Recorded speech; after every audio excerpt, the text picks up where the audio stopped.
A blind date is already an act of trust.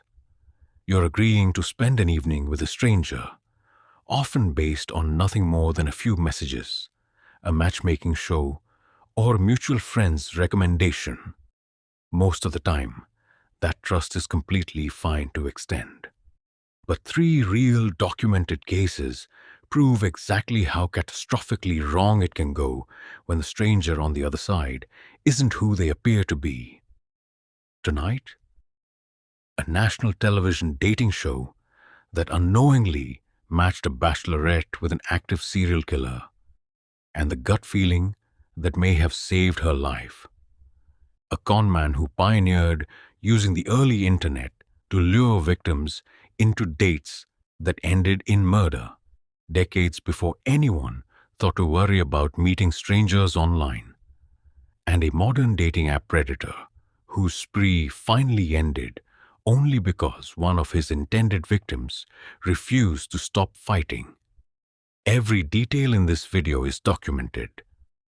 Court records, television archives, and investigative reporting. Let's get into it. On September 13th, 1978, a contestant walked onto the set of The Dating Game, one of the most popular matchmaking shows on American television. The premise was simple. A single woman would ask flirty, revealing questions to three unseen bachelors separated from her by a partition, then choose one of them for an all-expenses-paid date. That evening's bachelorette was Cheryl Bradshaw, an aspiring actress and drama teacher.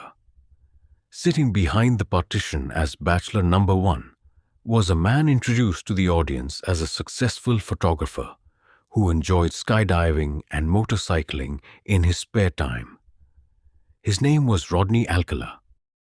What nobody involved in the show knew, not the producers, not the host, not Bradshaw herself, was that Alcala was, at that exact moment, in the middle of an active killing spree. He had already been convicted once, years earlier, of luring an 8-year-old girl into his car and brutally beating and sexually assaulting her. A crime that had briefly landed him on the FBI's 10 most wanted list before his eventual capture. He'd served a few years in prison for it. By the time he walked onto that game show, set in 1978, he had already murdered at least 5 women, using his supposed career as a photographer to lure them in with offers to take their pictures. None of that history had shown up in any background check because at the time, television game shows simply didn't run them. During the taping, Alcala's answers to Bradshaw's questions were flirtatious, a little strange, and in hindsight, almost unbearably chilling. When she asked him what his best time of day was, he replied, "The best time is at night," a line the audience laughed at as innuendo, but which Bradshaw would later come to see very differently once she learned who he actually was. Another contestant competing against him that night, actor Jed Mills, later said he found Alcala very obnoxious and creepy, even backstage, describing an unsettling comment Alcala made in the green room before the taping even began. "I always get my girl." Bradshaw ended up selecting Alcala, winning the pair a date that was supposed to include tennis lessons and a trip to a Southern California amusement park. But the date never actually happened. Almost immediately after the show wrapped, Bradshaw called the program's contestant coordinator, a woman named Ellen Metzger, and told her she couldn't go through with it. According to Metzger's later account, Bradshaw said there were weird vibes coming off him, that he was very strange, and that she simply wasn't comfortable. Metzger agreed without hesitation, and the date was quietly cancelled. Bradshaw had no way of knowing, at the time, exactly how significant that single phone call was. Alcala went on to murder at least two more people after his appearance on the show. 12-year-old Robin Samso in 1979, whose murder eventually led to his arrest, and 21-year-old Jill Paranto, also in 1979. He was finally taken into custody that July. Investigators would go on to connect him conclusively to at least 9 murders across multiple states, spanning from the early 1970s through 1979. But a collection of more than 1,000 sexually explicit photographs found in a storage locker he rented, many of women and teenagers who have never been identified, has led some investigators to believe his true victim count could be as high as 130, making him one of the most prolific serial killers in American history, whose full scope may never be fully known. At his trial, prosecutors described a method disturbingly consistent with what played out on that game show set. Alcala would charm his way into a woman's trust, often under the pretense of photographing her, then strangle her until she lost consciousness, wait for her to revive, and repeat the process, sometimes multiple times, before finally killing her. One detective who worked the case called him simply a killing machine. He was sentenced to death in California in 2010 and separately pleaded guilty to 2 additional murders in New York, receiving 2 more sentences of 25 years to life. He died on death row of natural causes in July of 2021 at age 77. What makes this story so unsettling isn't just how close Cheryl Bradshaw came to going home with a man who had already killed multiple women. It's the sheer scale of institutional failure sitting underneath the whole encounter. A convicted child predator, already deep into an active murder spree, was screened, cast, and broadcast to a national television audience as an eligible, charming bachelor with absolutely nothing in place to catch it. Some crime profilers who later studied the case have even suggested that Alcala's public rejection on national television, something a narcissistic predator would likely have taken as a profound insult, may have contributed to an escalation in his violence in the months that followed. Bradshaw herself, for her part, largely stepped away from public life after the ordeal, and has said in later interviews that her decision came down to nothing more sophisticated than a feeling she couldn't shake and refused to ignore. Long before dating apps, long before most people had ever used the internet for anything at all, a Kansas City conman named John Edward Robinson had already figured out how to use it to find victims. Robinson had spent decades building a long criminal record of fraud, embezzlement, and forgery, all while presenting himself publicly as a respectable, church-going family man, married, with 4 children, active in his community, and by most outward appearances, entirely unremarkable.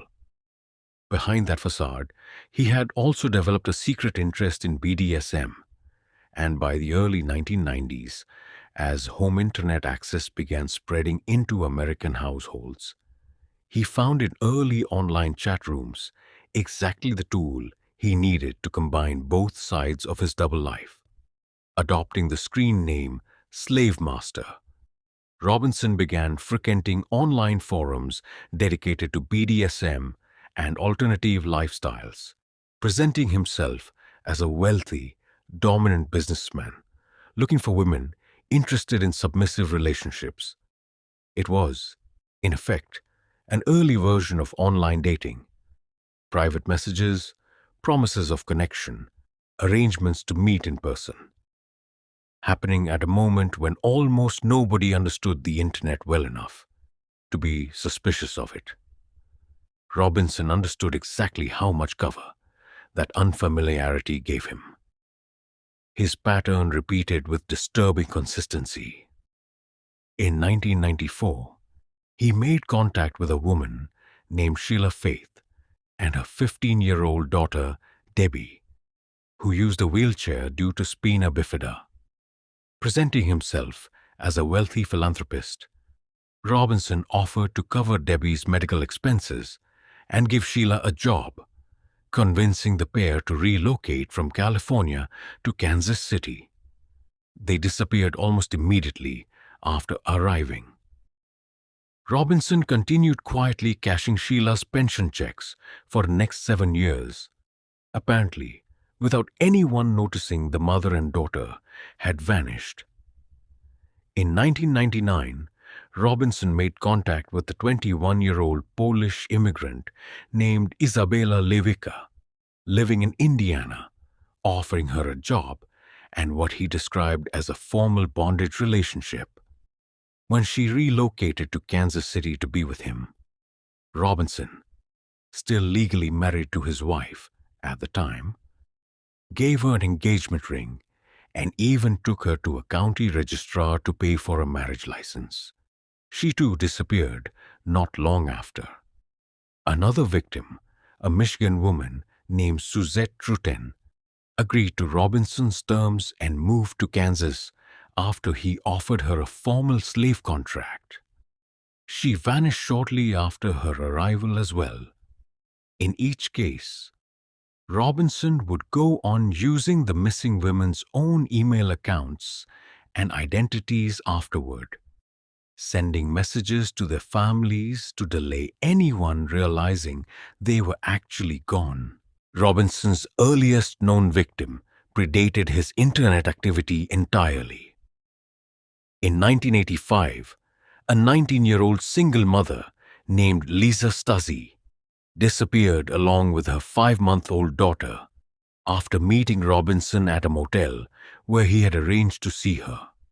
Robinson later forged adoption paperwork, falsely claiming Lisa had taken her own life and that her daughter was available for adoption, and gave the infant to his own brother and sister-in-law to raise as their own, charging them thousands of dollars in fabricated legal fees in the process.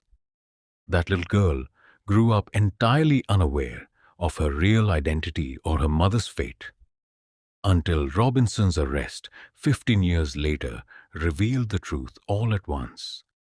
Robinson was finally caught in June of 2000 after investigators, alerted by a family member searching for a missing woman, tracked her digital trail back to him.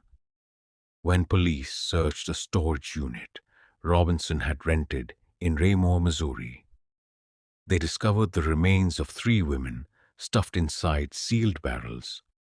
A search of his property in Lacine, Kansas, turned up 2 more.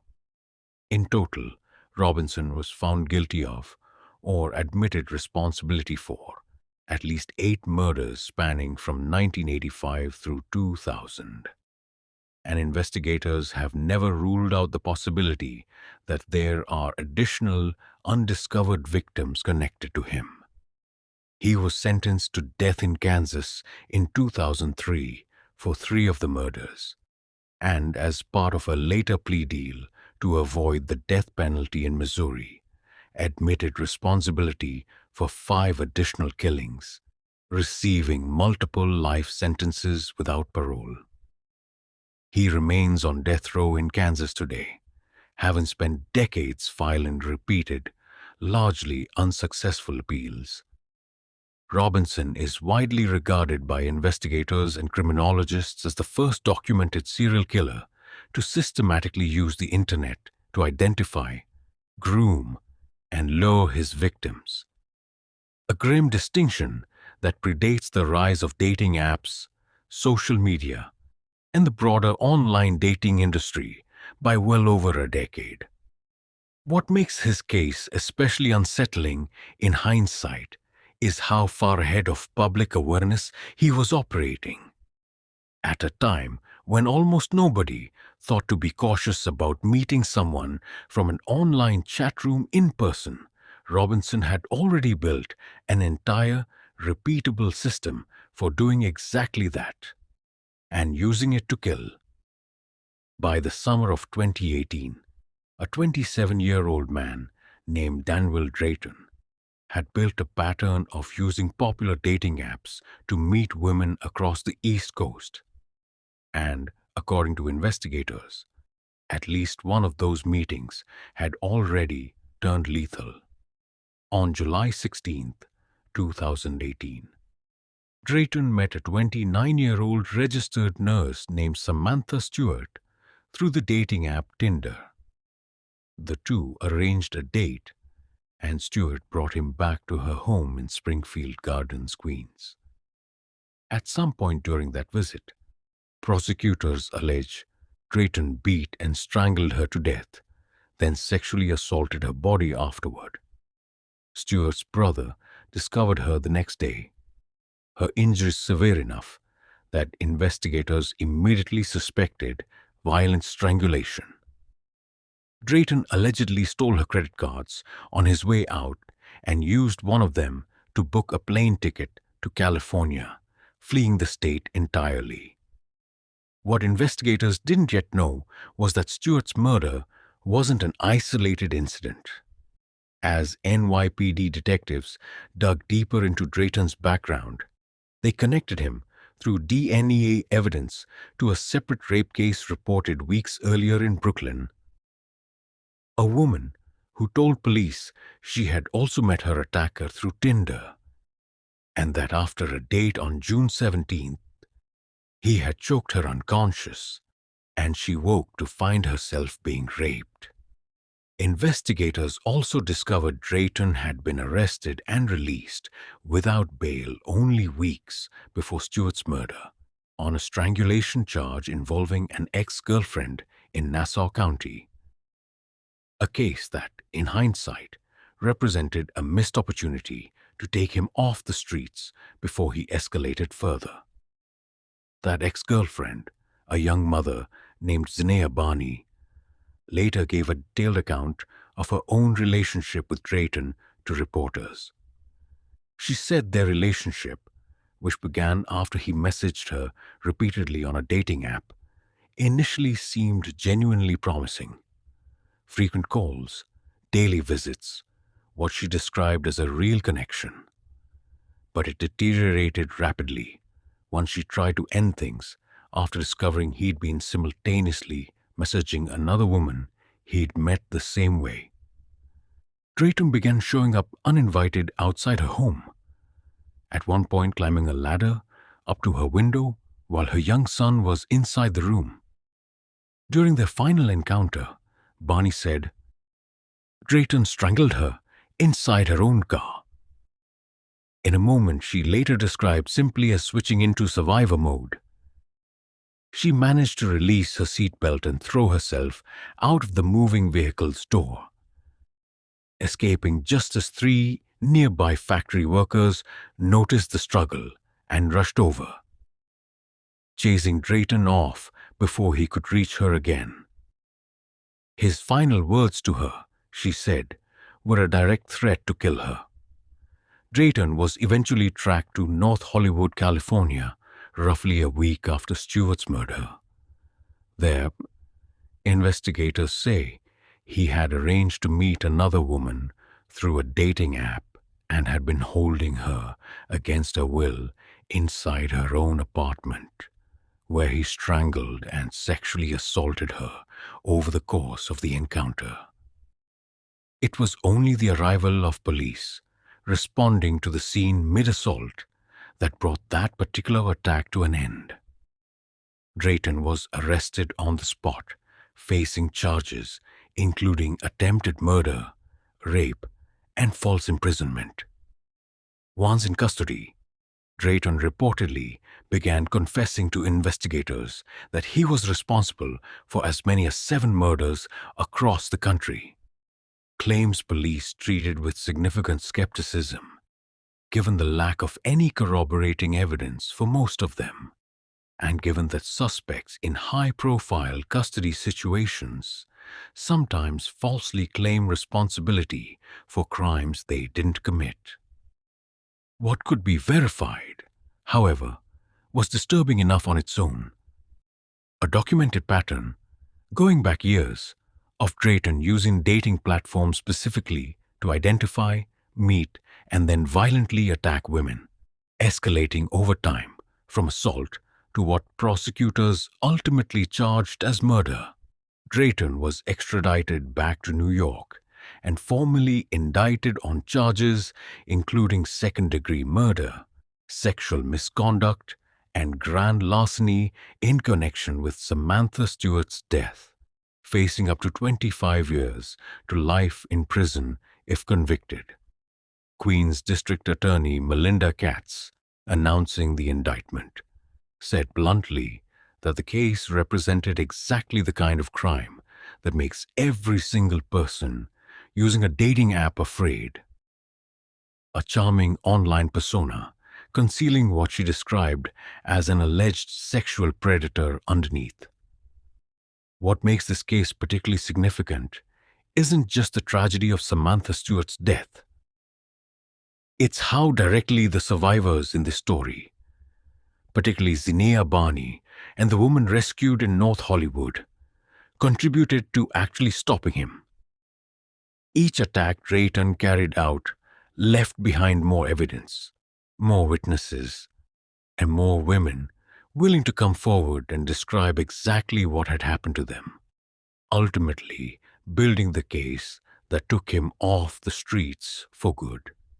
It's a sobering illustration of how a modern predator can move seamlessly between platforms and across state lines, and how much depends on the courage of the people who survive an encounter with him to actually speak up afterward.